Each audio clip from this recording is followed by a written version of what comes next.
The South was falling, and the last fleet in it had one night left to matter. Most of it would spend that night dying in the dark.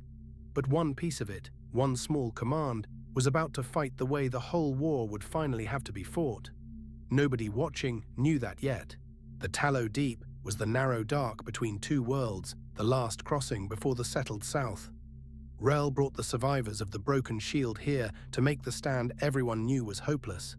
Behind them, a slow river of civilian ships was still crawling for safety through the same dark. The fleet's real job that night was not to win. It was to buy those ships their crossing. The fleet that gathered was a wreck of one. Scorched wool ships, cruisers down to their last drones, tenders that had run and fought for a month. But scattered through it were a handful of captains who had watched a young Union lieutenant hold a gap at the reach when nothing else held, and had started to wonder if she knew something the admirals did not. Rell had run the night in his head 100 times and always lost it. So he stopped trying to win it. He would take the main body straight at the enemy, loud and doomed, and pull the whole swarm onto himself. And he would hand the quiet edge of the battle, the corridor the convoy needed, to the one officer who fought the way he wished his whole fleet could. He gave her a real command that night, not an element, a squadron. Her tenders and their drones, 3 cruisers, and the volunteers who trusted her more than their own doctrine. Hold the corridor, he told her, get those ships through. However you fight, fight them all as one thing. Then he took the rest away to die. Lieutenant Ione Vance took the command without a word, because words would have shaken. A month ago she had held one gap with a handful of drones and saved the ships beside her. Tonight she had a squadron, a corridor, and a river of frightened people behind her. For the first time, the thing she believed was going to get its chance at a real scale. She was terrified it would fail. Her squadron came together in the dark, and it was a strange-looking thing. A drone tender, a cloud of old killers on their hand links, 3 frontier cruisers whose captains had chosen her over their own admirals. They had never trained together.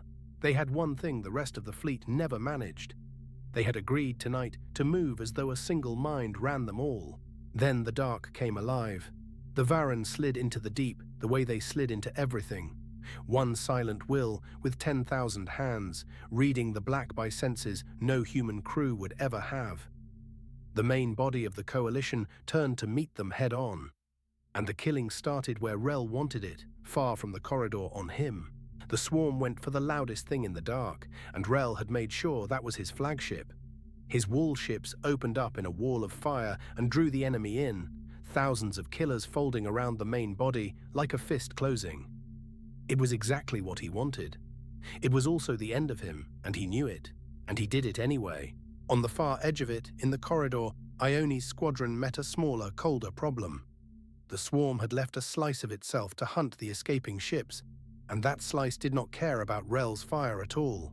It came for the convoy in the dark, patient and exact, and it was still far more than she had any right to stop. 2 battles now, in the same dark. The big one, where the fleet died magnificently and drew the swarm's whole weight onto itself, and the small one, quiet by comparison, where a young lieutenant and a squadron that had never trained together tried to keep a road open for people who would never learn their names. In the main body, it was the old wound all over again, 3 navies half-blind and out of step, dying in the order the machines chose. But that was not where the night would be decided, and this time Rell had known it. He had spent his fleet on purpose, to buy a smaller and stranger experiment its one clean chance. The main body came apart in the dark, a ship at a time, and each one that died bought the corridor another minute. A wall ship split down her length with her guns still flashing. A cruiser went dark and silent between one breath and the next. They were not thrown away this time. They were paying for something, and at last there was something worth the price. And in the corridor, the strange thing worked. Ione ran her squadron as one hand in the dark. Drones and cruisers and tender moving on a single will, each ship covering the next before the next knew it needed cover. Where the hunting swarm reached for a gap, the gap was already shut. For the first time in the war, a piece of the fleet was fighting exactly the way she had always sworn it could. She flew the old drone herself, out front where it was worst, doing the unpredictable human things the machines could not model. But she was not holding one lonely gap anymore. 3 cruiser captains were reading her moves and answering them unasked. And behind them all a convoy was sliding through the dark, ship after ship after ship, into the safe black beyond. Alvard rode with her squadron, and for once his translating was not a bandage on a broken thing. It was the nervous system of a working one. Diadem to union to verge, fast and clean, a converted grandee turning 3 doctrines into a single voice for a lieutenant half his age. He had spent a life in the proudest fleet in the calm. He had never once watched it fight this well. It was neither clean nor free. The corridor cost her. A cruiser took a killer amidships and dropped out of the fight burning. Whole ranks of drones went dark and did not answer. But the line she held did not break because there was no seam in it for the swarm to read. A thing with one will is a very hard thing to take apart. Out in the main battle, the line finally dissolved for good. Rell's fleet was down to islands of fire, each going out in its turn. He watched it from a bridge that was itself coming apart around him, and he made the last decision a commander ever gets to make. If the fleet had to end, it would end going forward. He put out one last order in every code the coalition had, and it was not about himself. Form on the lieutenant. Whatever can still run, run for her corridor and get out. The future of this fleet is the small, strange thing she is doing on the far side of the battle. Then he brought his flagship around toward the heart of the swarm. "I am attacking," he sent, the oldest signal there was. "Follow me." And the wreck of his fleet, the ships too slow or too stubborn to run, came around with him one last time and lit their engines into the dark. They had never once managed to fight as one. They died as one, and they died to buy her the time to prove there was a better way. The charge went in, magnificent and doomed, straight into the heart of the fire.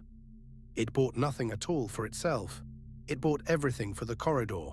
Every killer that turned to meet Rell was a killer that was not hunting the convoy, and behind the dying fleet, the last of the civilian ships slipped through the dark and were simply gone. Rell's flagship reached the center of it and came apart around him, section by section, its guns firing from whatever was left, until nothing was left to fire. He had not held the deep. No one alive could have. But he had chosen how to spend his ending, and he spent it on the one thing in that battle that would still matter after the night burned out.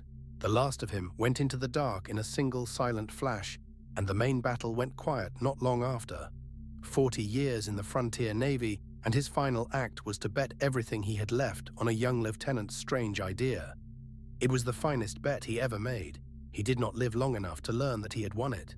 What was left of the coalition did not scatter and die in ones this time. It ran for Ione's corridor. Battered ships that had spent the whole night unable to help each other formed up behind a Union lieutenant and let her lead them out. Because a wallship captain who has watched everything else fail will follow the one thing that worked. Not everyone made it. 2 cruisers took a wrong bearing in the dark and came around a dead moon into the enemy's invasion fleet, hundreds of ships thick across the black. There was no way through it and no way back. The war does not hand out clean victories, and the Tallow Deep was not one. It was only, for the first time, not a clean defeat either. So the 2 of them turned into the fleet and fought until the dark took them both, and they took a shocking toll doing it. No one survived to record how they died, but the ships they had been running beside reached the corridor and lived, carried out on the discipline of a squadron that fought as one. Their dying bought something real. Almost everything in that corridor did. Ione brought her squadron out of the deep at dawn, intact, in good order, a convoy of saved ships strung out ahead of her, and the survivors of a dead fleet formed up behind. She had lost people. She had not lost the corridor. In a war that had been nothing but retreat, she had been handed an impossible job, and she had done it, and every ship around her knew it. The convoy reached the settled dark beyond the deep, and scattered to 100 worlds that would never learn how close it came, or the name of the officer who held the door. Her drones came in, worn down to nothing. She made no speech over them. She had learned in one night that the work itself was the point, and tonight the work had held. The South still fell. That truth did not bend for one good night. Behind the survivors, the deep lay open, and the 100 quiet systems past it had run out of anyone left to defend them. Whole navies had died in the dark to slow a tide that was still rising. Measured in worlds, the war went right on being lost. Behind them, the wreck of Rell's fleet drifted in the dark, thousands of the dead who had bought the corridor with everything they were. It was a graveyard and a receipt at once.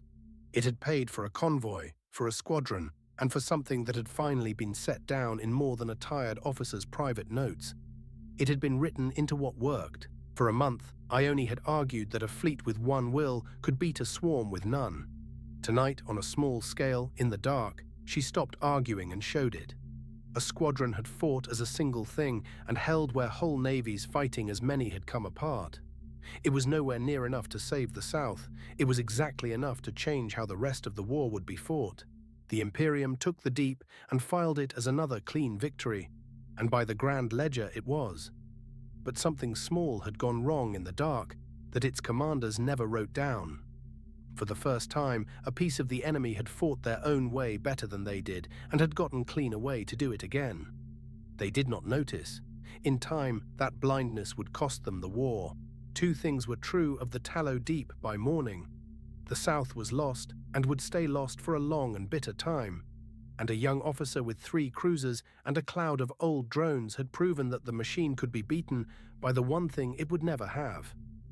Both were true. Only one of them would still matter on the day the war ended. This was the floor of the war, the lowest the long retreat would ever reach. Everything after the Tallow Deep would be paid for in the same hard coin, but it would be bought now, not merely lost. Somewhere ahead, past worlds not yet burned, a waypoint waited where a whole fleet would fight the way one squadron had fought tonight. The night the South fell was also the night the answer got loose. The tide that gave the war its name was still coming in, world by world, dark and patient and vast. But a tide can be met. One officer had met a piece of it in the dark tonight and held, and the ships she saved were already carrying the proof outward, faster than any fleet could chase it. The South had fallen. The way to take it back had just been born.